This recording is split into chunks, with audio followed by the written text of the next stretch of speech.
we're running a bit late.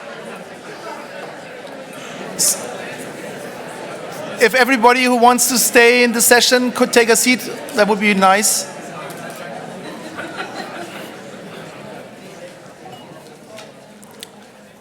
So let's maybe kick off. We just heard a wonderful discussion of the use of economics in general before the court, but also in a couple of interesting cases. And now we want to take the discussion one level higher. We want to have a policy and a strategy discussion on enforcement of exclusionary abuse. And to introduce the topic, probably most here in this room know that around 15 years ago in 2009, there was a watershed moment where the Commission issued the guidance paper on investigations into exclusionary conduct. And that was a watershed moment because that marked the beginning, if you want, of the more economic approach back then. Now, 15 years later, we are sitting here. We all have gathered experience in court. We have gathered experience in the private sector, also on the academic side. And we want to use this opportunity today, if you want, to wrap up and to look into the future. And what is quite timely is that it's not only us actually wrapping up and trying to see what we can do with the more economic approach. It's also the Commission, because the Commission earlier this year has issued the draft guidelines on exclusionary abuses and has launched a market consultation. And as it happens, the feedback of that consultation just came in. So let's use that opportunity and see what the feedback is and what we can make out of it. Now, I should say that there is no better panel, actually, to discuss these issues than the one that is sitting here.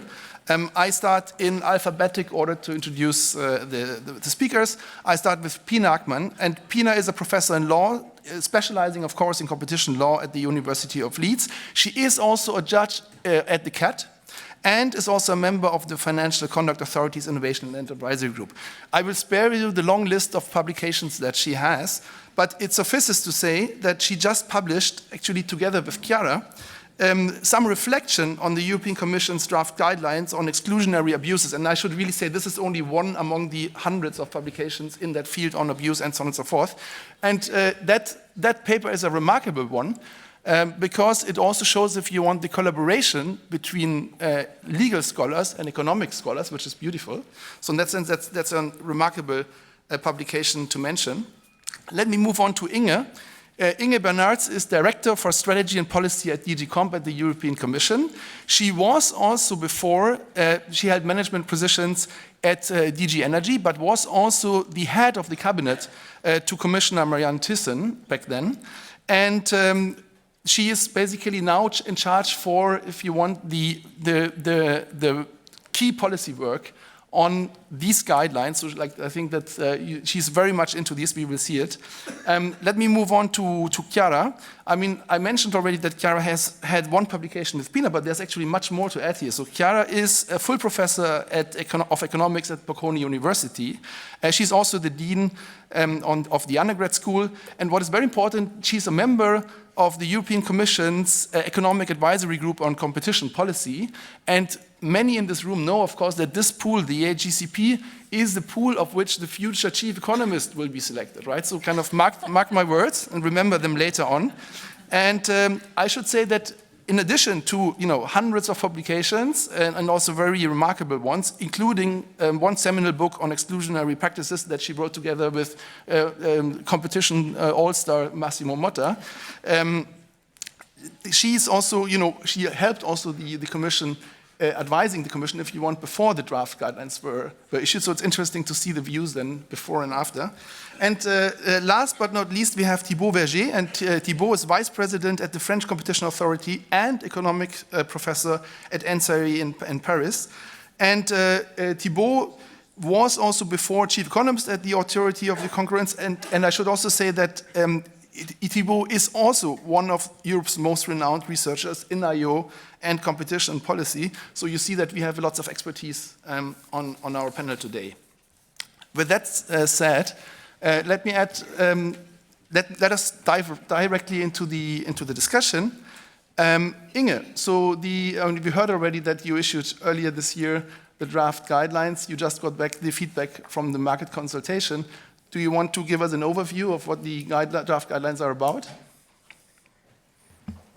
With pleasure. First of all, it's a pleasure to be here with you this afternoon and to kick off the discussion on exclusionary conduct through the prism of our draft guidelines that we published on the 1st of August. Maybe, first of all, a few thoughts that led us overall to come up with an initiative to draft guidelines in this topic of exclusionary conduct. And you mentioned the watershed moment, as you called it, when we published the guidance paper back in 2008. And I think this is really the starting point that a lot has happened also since then in terms of enforcement practice, enforcement experience, in terms also of case law that has developed on that basis. The Commission alone adopted more than 33 decisions on exclusionary conduct. That led to 44 judgments. That's because the court decided not only on the basis of direct reviews of Commission decisions, but also through preliminary ruling requests from national courts on a number of exclusionary conduct cases, and also those judgments have been highly relevant. So first of all, of course, that changes the picture. I think it is a principle of economics to assess capabilities of businesses, that they are able to learn from their experiences. I think that also applies to us as public enforcers, to draw lessons from the experience that we have had. The other element, and here I maybe refer a bit to the discussions that we've heard also this morning, is that the economic context in which we operate has changed. We've heard about globalization, about digitalization, that having an impact on business models, but we also heard, including from Commissioner Ribera, on the necessity of speed of intervention in order to remain relevant. So that definitely was also one of the driving forces. And third, our consistent wish to create a climate and a context for enforcement which is transparent. We've in all areas, other areas of competition law, have guidelines in place. We have recently revised them in 101, the horizontal guidelines, vertical guidelines. But 102 was an area where simply we didn't have guidelines yet. So that was the third element that at the time had no doubt come to work now on guidelines. Now, in terms of content, we will no doubt further debate it also in this panel, but a lot of big words have been used on the Commission abandoning the economics-based approach or the effects-based approach. I must say that surprises me a bit, because we'll come to the legal test there, but I think it's quite explicit in the guidance, in the draft guidelines as well, that the analysis of effects is a very relevant component. So it surprises me already on that basis why people have the impression that we are abandoning the effects-based approach. I think it's also pretty clear, and we've heard it from Judge Marculli just before, that the court has embraced the analysis of effects, and there is no thought in our minds to roll back from that. But at the same time, we believe that it is time to have a further debate on the detail of it, of how to operationalize this effects-based approach, having the enforcement experience, having the guidance from court judgments, relying on economic input, relying on a broad public debate on how those contexts can be operationalized further. Now, specifically on the public consultation, and I say that without being ungrateful to our host today, but what we were very pleased about is the very broad spectrum from which we got contributions to the public consultation, and really the excellent quality of all of those contributions. So not only contributions from economic consultants, law firms, business associations, but also from academics, from NGOs, from public authorities, from our co-enforcers in the member states. And I think that what we clearly see from those contributions is there's one point on which I think they virtually all agree, and that's they agree that the time has come to move on to guidelines. I think so that goal in itself is broadly embraced. But I think we also get a more complete picture to the extent that the emphasis is not only put, or the debate is not limited to the question of over-enforcement only. That is there, and that's very legitimate to have that debate, but we also have a very explicit proportion of the contributions that look into the risk of under-enforcement, again, also against the background of the broader context, as we've heard it this morning, with a growing number of sectors with high concentration and with other developments that come up. Maybe I leave it here in terms of the first introduction. Of course, there are a number of issues which raise controversy. We very much have an open mind also at this phase to listen, to read the written contributions carefully, to engage in the debate. Some turn around the legal test with the two limbs and how they hang together. Some debate around presumptions and how far one can go in formulating presumptions. A third element is on the specific types of abuses, whether there we get the boundaries correct. There are questions also around how to come out of presumptions and whether there the guidelines could perhaps go further in giving more clarity on how presumptions can be rebutted.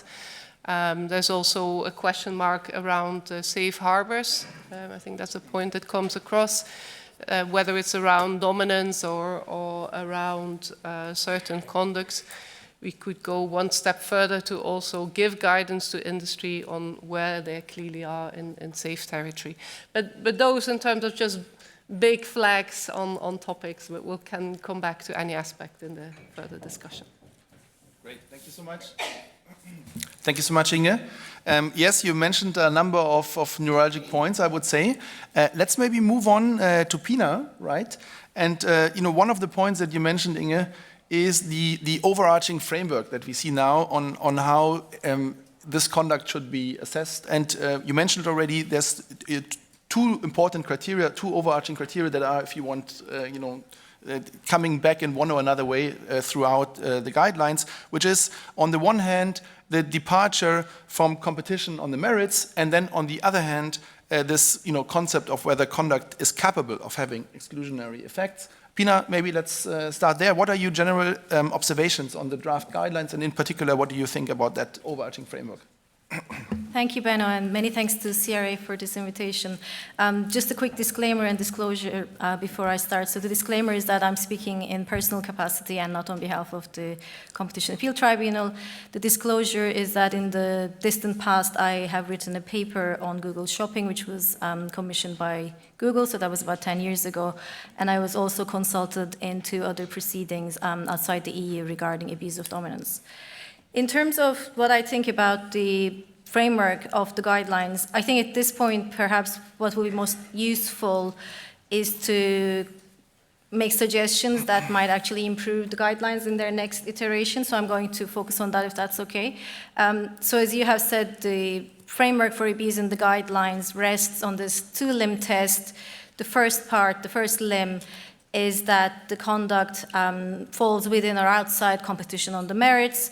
And the second limb is that the conduct is capable of producing exclusionary effects. And this is the central overarching framework for determining whether a given practice violates Article 102 or not. And I'd like to take three features of the draft guidelines, perhaps, to make some suggestions in terms of how these could be improved. The first one indeed relates to the concept of competition on the merits. The second one relates to the use of presumptions in the draft guidelines. And the third relates to what we have termed in our submission to the consultation joint work with Chiara and Massimo Motto as a selective reading of the case law in some parts of the guidelines. And to illustrate that, I'm going to use the relevance or the lack of relevance of the as efficient competitor principle and not the test in the guidelines. So if we start with competition on the merits, clearly in the guidelines, it's a central component of the test of abuse. But I think there's a bit of a problem with this concept itself, because competition on the merits as a concept, at least to my mind, lacks a clear meaning or definition. I think it's inherently vague and possibly incapable of being defined objectively, ex ante, and in the abstract. And based on my reading of the case law, it's also not necessarily so clear that the case law actually refers to this concept as an operational component of a test of abuse. I think a holistic reading of the case law suggests that competition on the merits is almost a description of what type of competition is to be protected by EU competition law rules at a high sort of principle level, but doesn't necessarily define or clarify in a given case what type of practice may be abusive or not.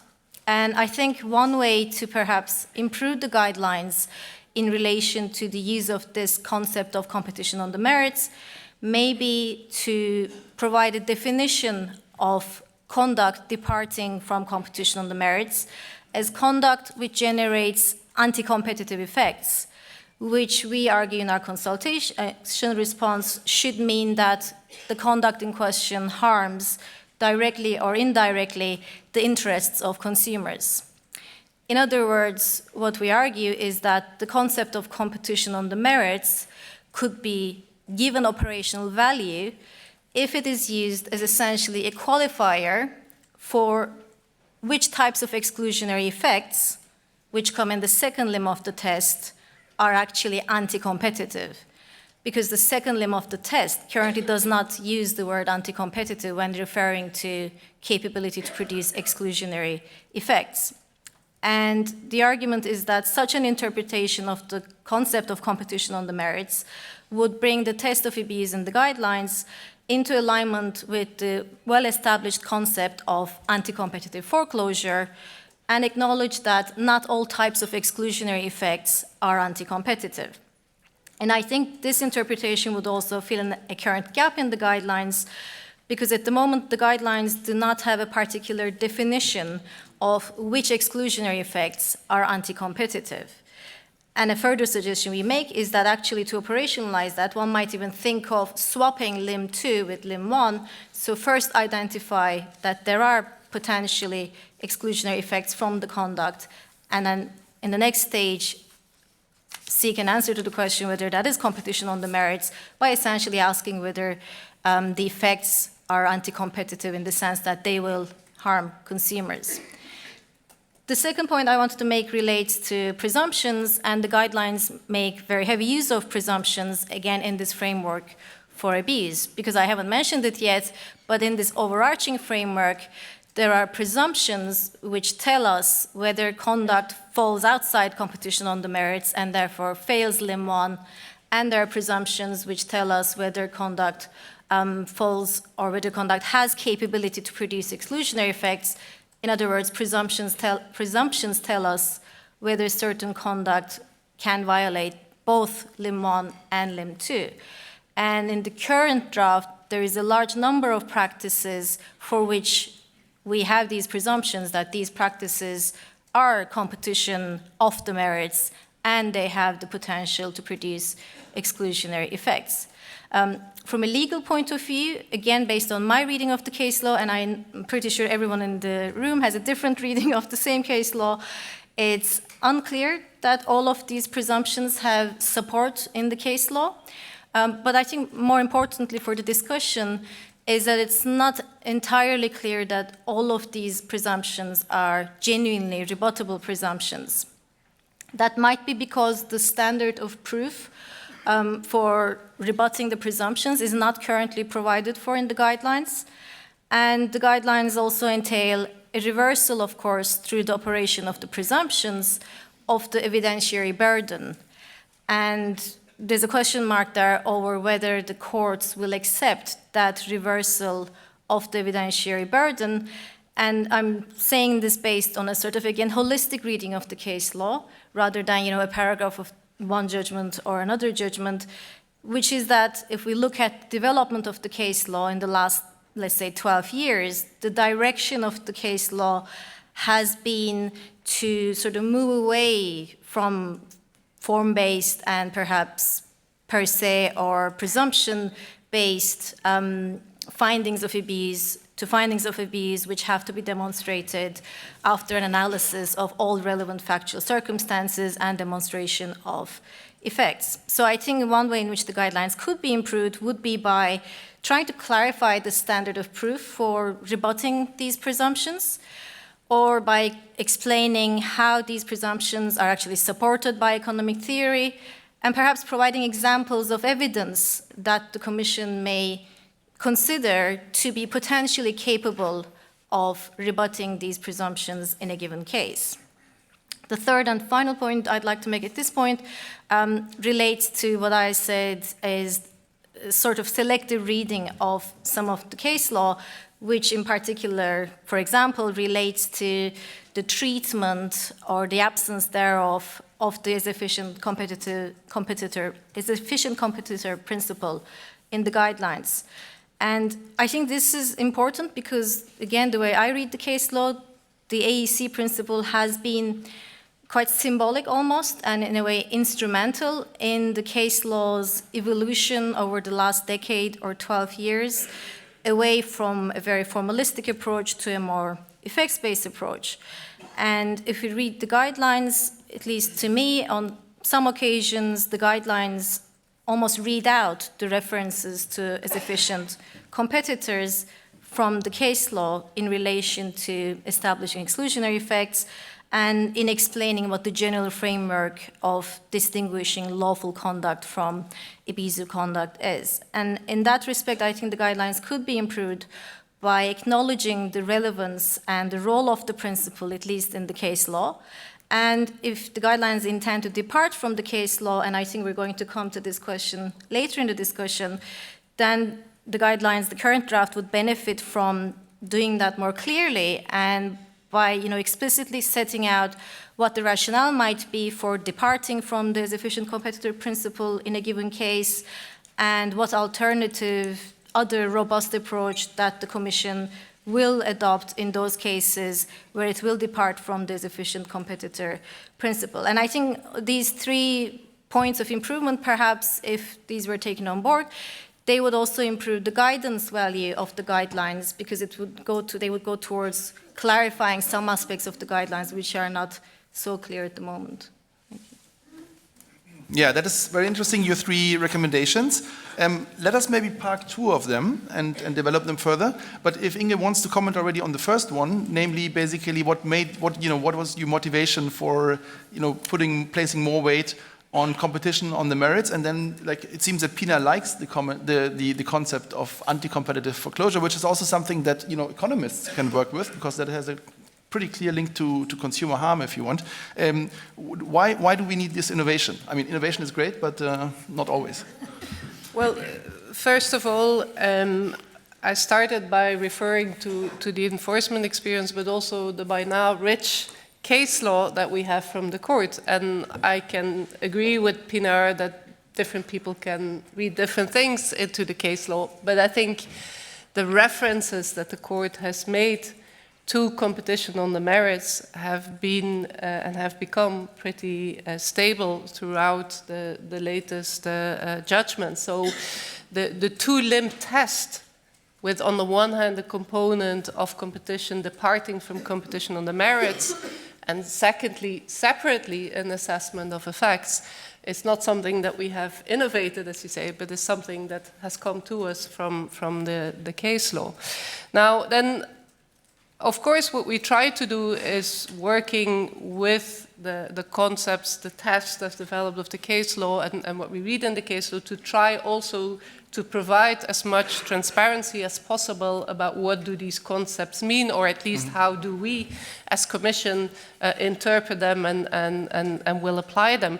But I'm not sure that it's realistic there, if that's Pinar's wish, to come with a very exact scientific definition of what is competition on the merits. I think Article 102 is inherently an open norm. competition policy Article 1 is not alone in that in the legal field. We have many other legal fields whereby norms are open. And you can then try to give some indications on what is meant, and that's actually what we try to do in the draft guidelines. We can certainly discuss on whether that can be improved, but we make a reference to the fact that the concept of competition on the merits covers conduct within the scope of normal competition on the basis of the performance of an economic operator. And I think that is important because after the guidance paper, something that we have noticed in our enforcement policy is that the intention, sometimes also in how defense lawyers approach us, is shifting away from the actual conduct of the dominant firm towards the effects, and then sometimes even towards whether the competitors that have suffered from the conduct were efficient or not. I think one of the points that we read into the case law and that we also enshrined into our draft guidelines is to put the focus in the first instance back on the conduct. And to dare say, building also on what the court says, that companies in a dominant position have a special responsibility not to weaken the competition that remains in the market even further. The court also says, and I think that's what you're referring to, Pinar, as efficient competitor principle, that the goal of Article 102 is not to protect inefficient competitors against competition on the merits by the dominant firm. So the question is, this conduct that the dominant firm is displaying, is that conduct which inherently is meant to acquire larger market shares based on its performance? Or is that conduct which is meant to entrench its dominant position in making it more difficult for others to compete? Mm-hmm. And again, going back to the broader economic context that we were debating earlier today, if we are concerned about dynamic competition, if we are concerned about markets being contestable, if we are concerned about barriers to entry not being created, whether it's by mergers or by anti-competitive conduct by dominant firms, then this is something that we need to be vigilant about, and why, in our view, it is absolutely legitimate to start an analysis of abuses of dominance by zooming in first on the conduct and then on the effects. Great. That is a wonderful segue, actually, Inge, to Chiara. Speaking of conduct and effects, because like the idea, can I quickly, because the idea, of course, of the more economic approach is that we would, treat conduct that has, is kind of capable of creating the same effects, is, treated in a similar way in the assessment, so to say. I think this was one of the motivations of the more economic approach. But getting back to our discussion, Chiara, we heard quickly Pinar speaking of presumptions. So, like, one question is, do you have any views on the use of presumptions, on the category of presumptions? Let us maybe start with that. Okay. So, but before, let me thank CRA for involving me in this great conference and great panel. Very happy and honored to be here. So, about presumptions. So, as an economist, I'm not against presumptions, generally speaking, because I think they can be helpful in speeding up the process and make enforcement in one or two cases more effective. And they can also limit a bit the asymmetric information problem that antitrust authorities suffer vis-à-vis dominant companies. So that is the starting point. However, I'm favorable to presumptions under two conditions. First, that they are truly rebuttable. Second, they are grounded in economic principles. And I think that on both respects, the guidelines should make a better job. On the rebuttable part, Pinar already mentioned that, but the guidelines are very thin on rebuttal. They don't clarify what is the standard of proof for rebutting the capability to exert exclusionary effects. They don't explain what is the kind of evidence that should be submitted. it's not even clear whether the first limb of the test, competition of the merit, can be rebutted, how? And also on efficiency justification and objective justifications, there is very little. So all this, to me, suggests that there is a kind of temptation to go back to a form-based approach. So I wouldn't be so much surprised that many people react in saying, but these guidelines are saying the message that the Commission wants to go back there. Because at least being suspicious about that, given so little importance given to the rebuttable part is legitimate. Second, grounding in economics. So it depends on the practices. There is a large body of knowledge now in economics saying that exclusive dealing contracts and exclusivity rebates have a strong anti-competitive potential, can be very effective tools that dominant firm can use to exclude. And there is also a lot of knowledge about the fact that the price-cost test is not informative about the anti-competitive role of these practices. So I'm fully in favor of having presumptions for exclusive dealing and exclusivity rebates and of dropping the as efficient competitor test for those cases, for those conduct. Probably given that, as Pinar was saying, using presumptions and also dropping the test is a significant departure from the current approach and the current case law, the guidelines could justify using economic principles why they are making this change of direction, which would also help the courts in endorsing this change. But what about time, for instance? In time, regarding time, there is, again, a growing economic literature showing that time can have strong anti-competitive effects. But time is also constantly used by companies in order to innovate, to increase the quality of their products, and ultimately to benefit consumers. So my view is I'm not so sure that a presumption is just fully justified for time, but what I'm more puzzled about is the fact that in the guidelines, what the Commission says is that time, under some circumstances, will be presumed to exert exclusionary effects, and doesn't explain what are these circumstances. So this doesn't help enhancing legal certainty, and so I hope that in this revision process, the Commission at least will explain when time will be presumed to have exclusionary effects, and hopefully this situation will be consistent with the economic principles, economic thinking. Another presumption I'm not sure is fully grounded in economic is the one regarding margin squeeze when the spread is negative. So the Commission make a distinction. The spread is in this new jargon created by the guidelines is the difference between the retail price and the wholesale or access price. So in economics, so I think economics suggests that margin squeeze can be anti-competitive when the difference between the retail price, the wholesale price, and the downstream cost is negative.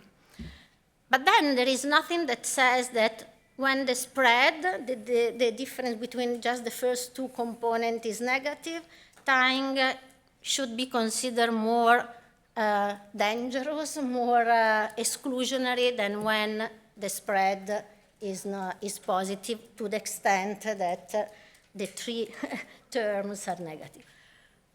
So again, why a presumption for margin squeeze when the spread is negative and not a presumption when the spread is not negative?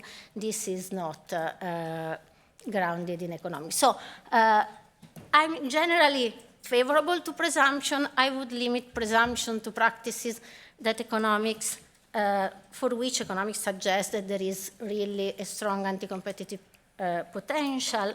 And I would try to, therefore, to choose the practices for which the guidelines establish presumption to be more consistent with economic thinking. Okay. So of the conduct actually that you mentioned, so of the category of conduct that you mentioned, one is particularly important and interesting also because there now we see quite some movement, which is rebate, as you mentioned, right? On rebates, we see that in the guidelines now we have, if you want, a very different regime, and we will come to that, compared to what the court reading was in Intel, and we will come to that. But you mentioned exclusivity rebates. There is a distinction in the treatment between exclusivity rebates, where there is a presumption of I shouldn't say anti-competitive foreclosure, I should say of exclusionary effects. But for other types of rebates, that is not the case. Is that something that you think is grounded in economics? Are you fine with that distinction? No, yes. I think that this goes back to a distinction that Fiona first highlighted. Contracts that reference rivals and exclusivity rebates are a particular category of those contracts, and contracts that do not reference rival. And when contracts do reference rivals, the anti-competitive effect can be stronger. And then there is now really an extensive body of the literature. There are different theories of harm that can be proposed to explain why exclusivity rebates can be particularly effective to exclude rivals and have a detrimental effect on consumers. And secondly, and notice these theories of harm are not mutually exclusive. They can also complement each other. And also, and very importantly, this economic literature also explains why profit sacrifice is not even necessary. Precisely because this type of practices are particularly powerful to exclude, profit sacrifice is not even necessary to exclude, which explains why the price cost test is not informative. For exclusivity rebates. For exclusivity rebates, and even more so for exclusive dealing, which are even richer type of contracts. So yes, for other type of contracts, simpler rebates that do not reference rival, it's okay to do what we were doing so far using the test. We can discuss about the interpretation of the test. I'm not in favor with the replicability or all of the test, but we can talk about it later if you want. But that's good because I mean we heard a bit of criticism, so it's always good to see that on some aspects, if you want, there's also agreement. So that's good to know. I'm more critical about other presumptions on exclusivity rebates and exclusive dealing, and on the dropping of the test. Good. Super welcome. Good. And now Thibaud was, quite patient, if you want. Thibaud comes from France, and Thibaud comes from France, and France, as we all know, is one of the member states that is, quite active when it comes to cases, to also exclusionary abuse cases.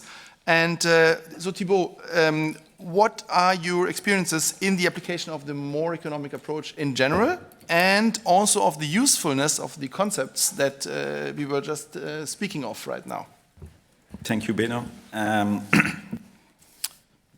So as you said, we've had many 102 cases in the past, and I think that's the case for many national agencies in Europe. But so one point that's important is we get very different cases from the cases that the Commission gets. So if I look at the past 5-6 years at the authority, we had 46 decisions on the basis of 102.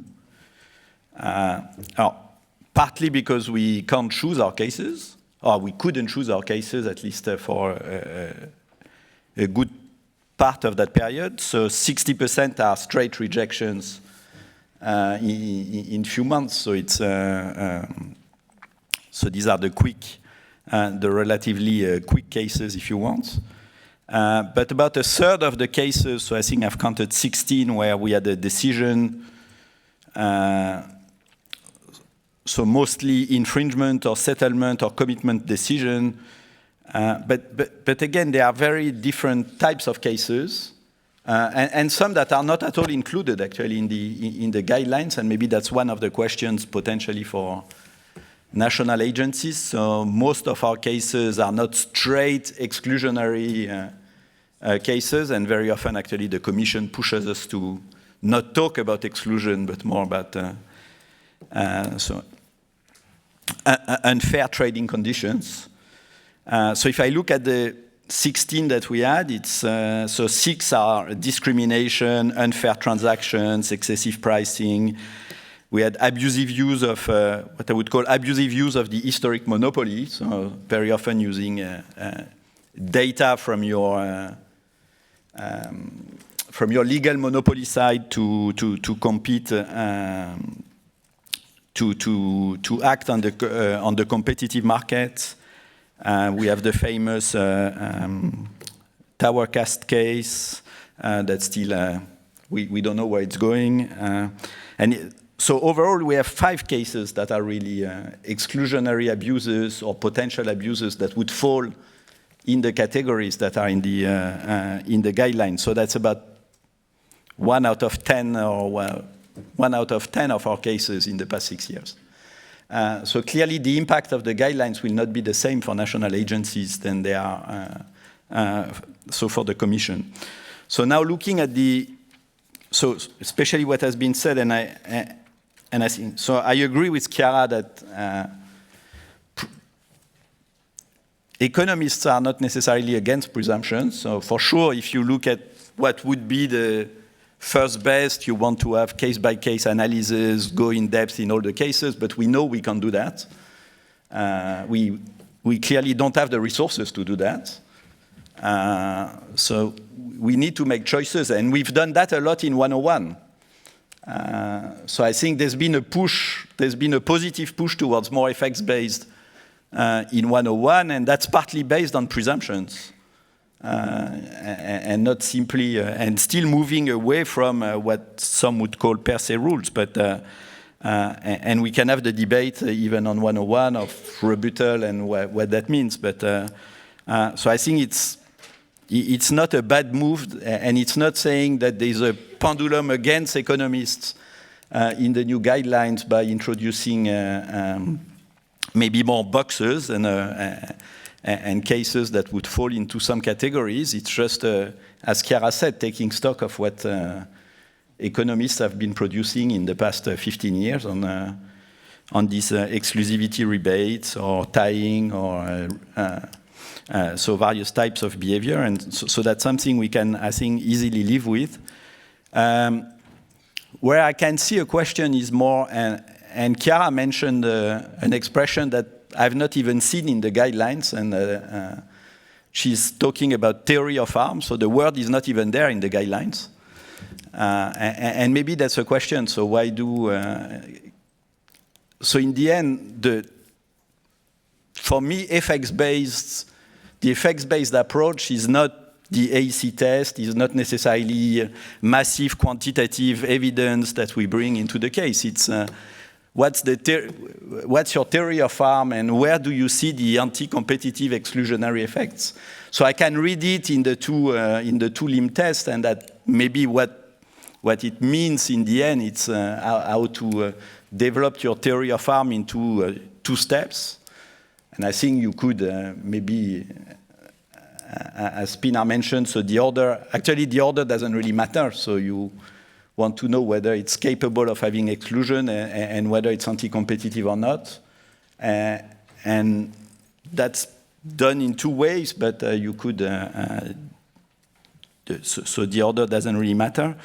But I think I don't see it very clearly, so in the guidelines in 101, so whether the horizontal or the vertical guidelines, over time we've tried to develop possible theories of harms based on experience for some of the contractual terms. So we could have exactly similar issues here. So we know a bit more about exclusive dealing. We know a bit more about, so as Chiara said, when tying is more likely to be anti-competitive, and we know why. So we have theories of harms that are linked to that we could use, and maybe having more of that as examples in the guidelines would be could be useful. So especially for national agencies in those cases. So, and I think for the interest of time, I'll stop here. If I can add one thing related to the theory of harm, I think that it would be important also to say clearly in the guidelines that the central part of the assessment of abuse is the spelling out of a theory of harm, offering a logically consistent story which is based, which is supported by the facts of the case, which explains why a dominant firm can use a given conduct to exclude, to do that, why it has the incentive to do so, and why that harms consumer. This is the economic analysis, and this is the assessment of abuse. It's the story, a story that is convincing, is solid, and it's not the as efficient competitor test, it's not building various boxes to categorize all the practices, is the theory of harm. And this is completely absent in the guidelines. Yeah, maybe a brief reaction on that. I think what is important is to distinguish also in legal terms what is the objective of a norm. Here we clearly come to the consumer welfare, which has been mentioned. What is the legal test? And what is, if you like, the story, the theory of harm that you are bringing? And that's not to say that the theory of harm is not relevant. We've heard Judge Macaulay also say that in terms of explaining how different components of the legal test and of the legal reasoning that the Commission brings in a case, that's not very relevant to have that story as well. I don't think that we would dispute that. I think if you look at our case practice, you will see that we are bringing that overall story. Take Google Shopping, for example, on a case where there wasn't an established abuse category with self-preferencing at the time. I think that is an indication of how we have brought this, and how, no doubt, that has also helped us to win that case in court at the two instances. But I do think that it is important from a legal perspective to be very explicit and distinguish between what is an objective, what is a legal test, what are various components of a legal test, where for individual components of the test can we rely on presumptions, because that's a question of them being explicit on what is the evidentiary burden and who carries that for that component of the test, and then to have your theory of harm as the overall story, explaining in easy to understand terms, if you like, or in common sense terms, on how this all fits together. But I do think, and maybe because we were so focused in the guidelines on the legal test, that gives rise to confusion about what about the consumer harm and what about the theory of harm. But just to explain on where we were coming from and zooming in a lot on the legal test as we again read that in the case law. Maybe very briefly on presumptions, because it's good to see that there is at least a certain degree of consensus emerging here around this table, that presumptions can be used and that presumptions are not per se moving away from an economics approach, provided of course that they economically make sense. And there I hear, and I think we read in the written submissions that there is a sliding scale, if you like. I think when it comes to some forms of naked restrictions, when a rail company breaks up a track of 17 kilometers for which there is no economic rationale, that then you maybe do not need to do a detailed effects analysis. I read also and I hear, I think, some degree of consensus around pricing below average variable cost, that you can safely have a presumption. I think when it comes to exclusivity rebates, here Chiara confirmed this, there may be other views. So I think that is also for us the work to be done in the coming weeks and months, to go deeper into that analysis, including into the economics, to see, you know, are we sometimes going too far in presumptions?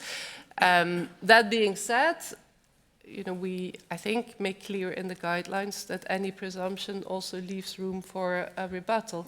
And again, that's something where the court is very clear that also a presumption needs to be established in the concrete facts of every individual case.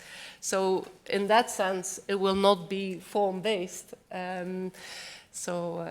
Great. I mean, it's really good to hear also that when it comes to finding, you know, the right type of presumption, so to say, that you're open to kind of take economic insights on board on what are the categories where we need to be more concerned, what are the categories where we can be a bit more relaxed, and here, of course, this tying comment is a really interesting one. Like, before we move on, just a quick comment, like, on now using this opportunity on the, you know, competition on the merits and the link to anti-competitive foreclosure. Would it, like, for us practitioners, would it be an easy way of understanding this to say, look, when it comes to exclusionary conduct, then anti-competitive foreclosure is pretty much the same as departure from competition on the merits. I mean, competition on the merits is a broad concept, but when it comes to exclusionary abuse, then that's pretty much the same thing. Yeah, I mean, again, the precise interplay between the two limbs of the legal test is something that we should also discuss further. It's about the same limb, right? It's well, that's a question to me, because it seems to me that when many people are referring to anti-competitive foreclosure, basically they are referring to the effects. Mm-hmm. And that's then also where the question comes in, effects on a hypothetical as efficient competitor, or effects also on inefficient competitors, and on consumers, exactly. So again, I think there we need to be really prudent. And I do think that the term anti-competitive foreclosure had so many different interpretations that we have seen throughout this period of 15 years, that from our perspective, that term is not helpful because it's not clear. Oh, okay. You know, that may be also in the eye of the beholder. Some colleagues may consider it very clear, but I think that's because they advocate very strongly for a certain interpretation that in our view is not the correct one in reading the case law. I see. Okay. I'm not sure what we would stand to gain from reintroducing the controversy around that term with the various very different interpretations that were coming with it. Okay, that is interesting, because like one way of how we understood it, at least the new draft guidelines, was that like on this limb of is it capable of having exclusionary effects, this is, you know, can exclusion happen, if you want? And then the first limb is about if exclusion happens, is it basically an exclusion we need to worry about? Because, I mean, and that brings us back then to the, you know, to kind of very fundamental economic insights.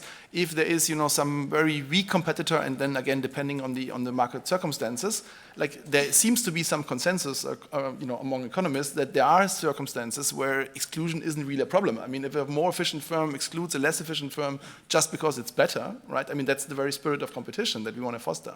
So in that sense, I mean, question is, do we want to rely on this notion of trying to find out whether exclusion is good or bad, to put it very simple?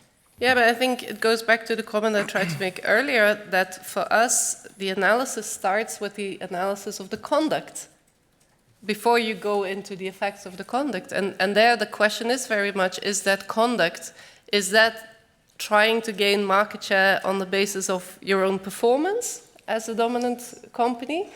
Or is that conduct which does not have such a rationale and which rather is driven or in terms of the entire context in which it emerges, has a risk of not being on the merits, of having a rationale which is rather making it more difficult for your rivals to compete. But how can you analyze the conduct without analyzing the effect? So if you want to understand whether a conduct is a fair, legitimate way to gain market share or an unfair one, you have to look at the effects, because the only way to distinguish between the two is whether the conduct harms consumers or not. So it cannot be established in the vacuum of the effects.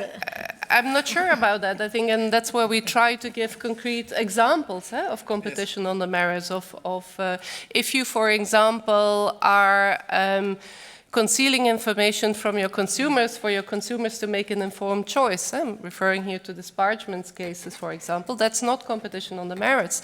If you are getting a competitive advantage because you are breaking the law, whether that's data protection or other laws, then that's not competition on the merits. So, what we try to do is to clarify the concept by giving these examples, but that's, I think if the demand is again to come to a positive, precise definition, that is beyond, I think, what Article 1 or 2 is about in terms of a provision.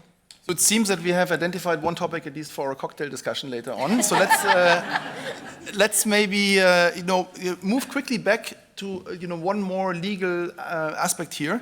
I mean, we saw that like if you want on Intel, we saw that Intel was setting the bar quite high.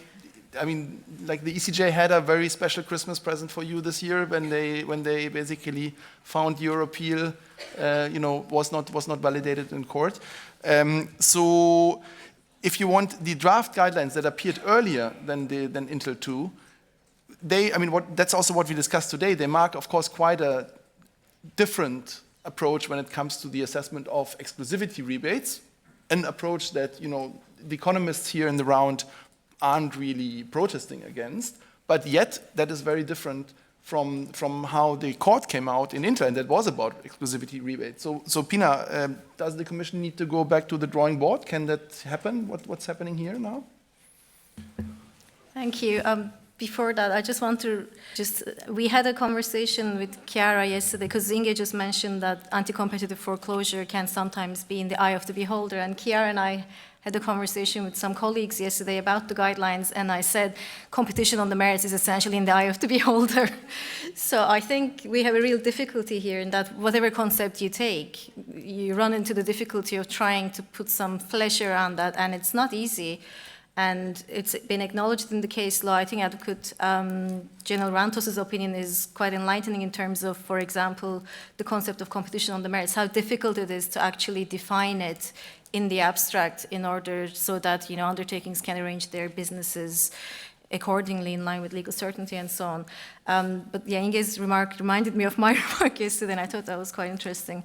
I don't think the second Intel judgment said anything that wasn't already said by the court in one way or another. I think perhaps it goes a little further in terms of the relevance of this efficient competitor test, but the court has been saying a variation of that statement in judgments before that as well.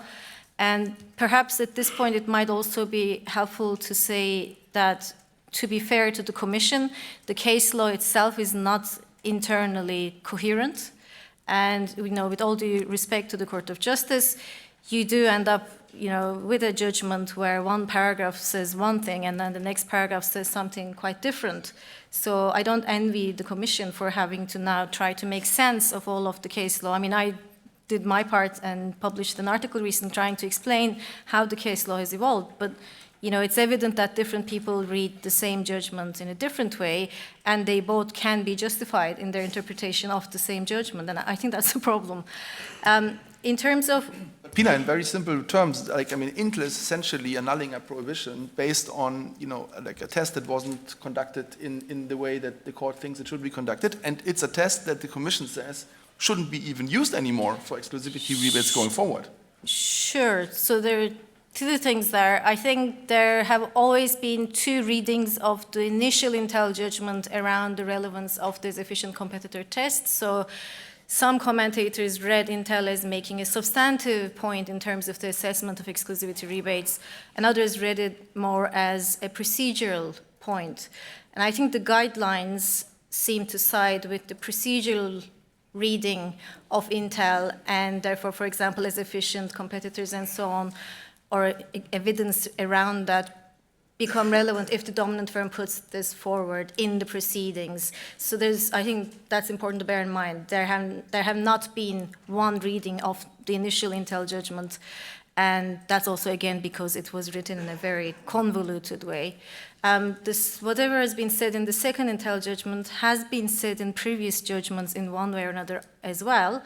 But so again, the case can say one thing in one paragraph and then say something very different. The court has also said on many occasions that the use of this efficient competitor test is not compulsory. It's one test amongst many that can be used. So there's no real internal coherence or consistency in the ruling. So it's really difficult to come up with one answer on anything really about abuse from the body of case law. And on that point, I think perhaps an implicit question in your question is whether the Commission could actually adopt guidelines which say something completely different to the case law. And I think that's a legal question, and that's a legal question that was debated perhaps in this area of law most vehemently in the context of the guidance paper, because at the time we had the discussion whether the guidance paper was a valid instrument or not, because some argued that it departed from the case law, which the Commission could not do with its soft law. So at the time, I already expressed my views on that. To me, the guidance did not necessarily depart in a significant way from the case law, because the case law has something for everyone in it. But even if it did, the more important question is, of course, can guidelines depart from the case law? I think that's more almost like a constitutional question, and it boils down to whether case law is a source of law in itself. So to me, it's not a source of law in itself, because the court ultimately interprets the treaties. And that means that the guidelines could validly depart from the case law, put their own approach as saying, this is how we interpret Article 102 in our application. And then it will be ultimately to the Court of Justice to decide whether not that guidelines are in line or not in line with the court's previous case law, because there's no rule of precedent anyway. The court will have to decide whether the Commission's interpretation, let's say about the relevance or the usefulness of an efficient competitor test, is in line with Article 102 or not. So you're seeing some flexibility, if you want, in adjusting the course. That's interesting. Very quickly, Thibaud, one of the types of conduct that is now new in the guidelines is self-preferencing. Self-preferencing is a very fashionable term here, came up, of course, a lot in the context of digital platforms. Coincidentally, one of the cases that you had in France, a Google Ads case, is about self-preferencing. And of course, one question that we had was, there was the concept and the criteria that were defined in Google Shopping on self-preferencing. There are some commentators around, if you want, who think that there's a lack of if you want, criteria that are narrowing down the finding of an abuse. So we need a bit more discipline. Now, the draft guidelines are very, very similar in terms of tone to Google Shopping. What is your experience in terms of self-preferencing, and do you think that they got it right on the draft guidelines? So I'm not going to go too much into our Google case, because it's a settlement case, so that the analysis is not that developed in the decision that you can read. I think there's a lot of debate on self-preferencing also because people don't necessarily agree on what they call self-preferencing. And some of the arguments are based on the idea that that's not something really new. So that existed a lot in the, so they see, if you think of supermarkets and private labels, if you put them in a more prominent place, that's self-preferencing, which is, in a sense, it's true, but we are in really different contexts here. So chains of supermarkets, also we always complain markets are too concentrated, are not dominant. And they don't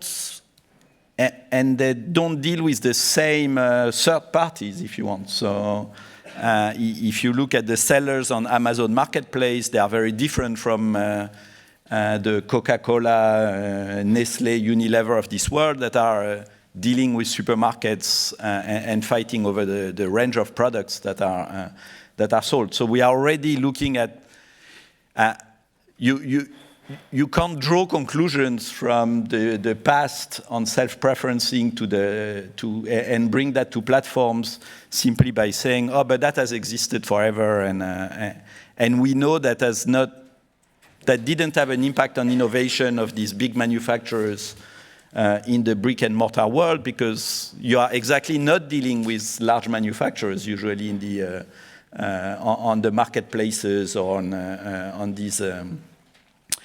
these platforms. So now looking at the economic analysis, so there are a lot of papers that have been around, and some that have been used as arguments for saying, well, look, self-preferencing is not always bad, because so there's one saying that if you look at looking at Amazon, that it's true that sometimes Amazon products are better placed, but that's because that's what consumers want. But if that's what consumers want, they are not better placed. They are placed where they should be, because you place on the top the products that consumers that should bring, or if you see that should bring the most value to consumers, that's not self-preferencing. It happens that your product is better than others, and so that's competition on the merits. You put your products on the top because they are the top products.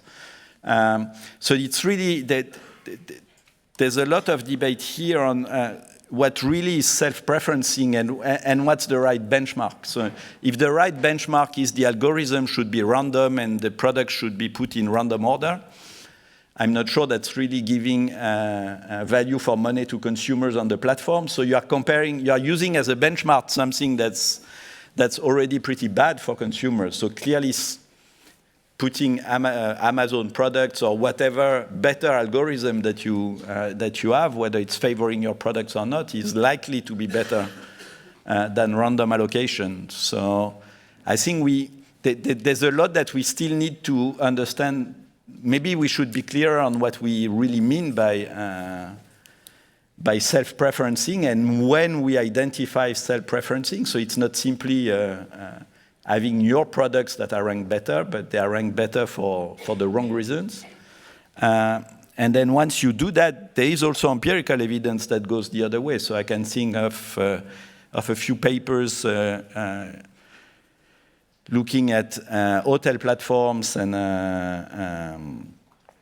vertical integration there and potential effects, and that goes a bit into the direction of the Spanish case, where actually the empirical evidence in at least the two papers I have in mind is perfectly consistent with what the Spanish case is about on self-preferencing. So I'm not saying that should be a clear-cut decision, and I think that's where, so if I just make one last comment, is, so Inge, you mentioned the sliding scale, and I remember seeing that from the presentations internally in the network, and I don't find it that clearly in the guidelines, actually, that, so it looks more like the categories that have been listed as presumptions are all equal, when maybe that's not probably what you had in mind, and that goes a bit to Chiara's comments, that there are some where the economics is more aligned with exactly having a strong presumptions, and there are some where maybe you should have a weaker presumptions, and so that's the debate on rebuttal is also there. So some should be easier to rebut than others. How to do that clearly in the guidelines, I don't know, but so that's the tough job. Okay, so we have identified quite a few topics actually that sparked discussion. So that is something that we want to continue, but probably not in the session, but rather in the coffee break. So it's good to see that there's quite a bit of common ground between economists and lawyers. So we haven't seen the honeymoon yet, but we might see it soon, maybe after the new version of the draft guidelines come out. So let me thank this wonderful panel here for the inspiring discussion.